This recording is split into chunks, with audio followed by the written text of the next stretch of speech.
Beijing's help to Moscow in the war against Ukraine is a strategic challenge not only for Kyiv but also for other European countries, the US Deputy Secretary of State is convinced. High-precision machine tools and other equipment for the military-industrial complex, dual-use goods, components for drones and even intelligence data, all this is supplied to Russia by China, bypassing Western sanctions.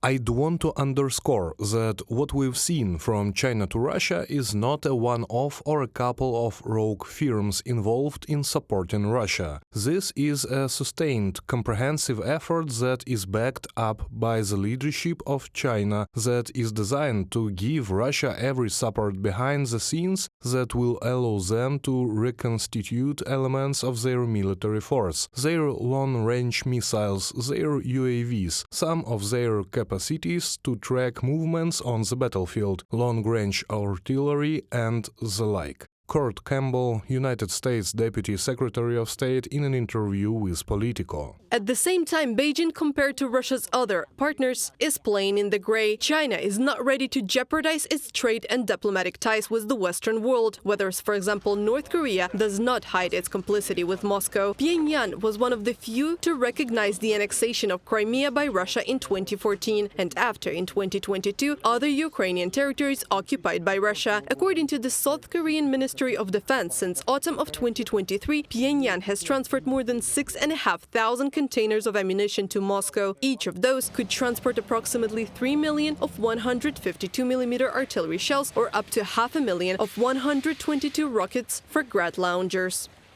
An axis of authoritarian states, Iran, Russia, North Korea, China, acting in an assertive way that is threatening our values, threatening our interests abroad and at home in a more interconnected world.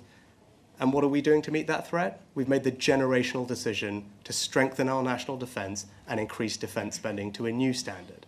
And that's not just all on the come. When I made that announcement a few weeks ago, it was coupled with an instant increase in our defense spending of £500 million to support Ukraine, which, as everyone can see from the news today, is absolutely the right imperative, because an investment in Ukraine's security is an investment in our security.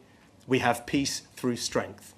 We have to restore deterrence, and that's why it's imperative that Putin fails. Another ally of Russia, Iran, supplies the Federation with artillery shells that are now in deficit, writes the Insider. In the summer of 2023, investigators received information about contracts worth about $2 million. Tehran committed to transfer to Moscow tank and artillery ammunition, as well as tank barrels. In addition, it's been reported about large-scale deliveries of Shahed drones from Iran to Moscow and the production of UAVs using Iranian technology and the technology of Russia itself.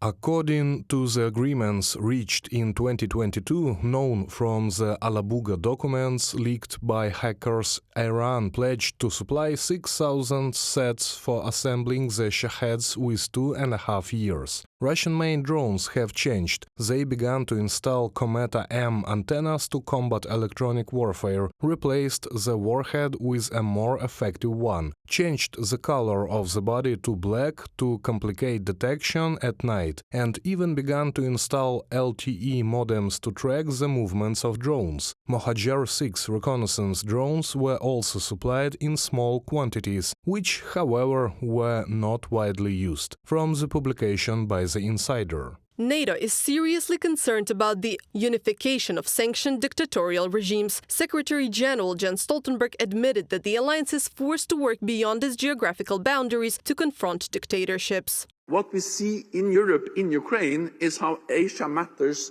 for the war in Ukraine. And it reminds us of that what happens in Europe matters for Asia, and what happens in Asia matters for Europe, and that China and Russia, authoritarian powers, Iran, North Korea, are more and more aligned, and therefore we need to not expand NATO to the Asia-Pacific. NATO will remain Europe and North America, but to work with our partners in the Asia-Pacific. Western analysts have already called the partnership between Russia, Iran, North Korea and China the emerging axis of evil 2.0. Former U.S. ambassador to the UN, John Bolton, believes that Afghanistan may also join these countries. Reported by Anastasia Tarnavska, Larisa Zubenko, UATV News.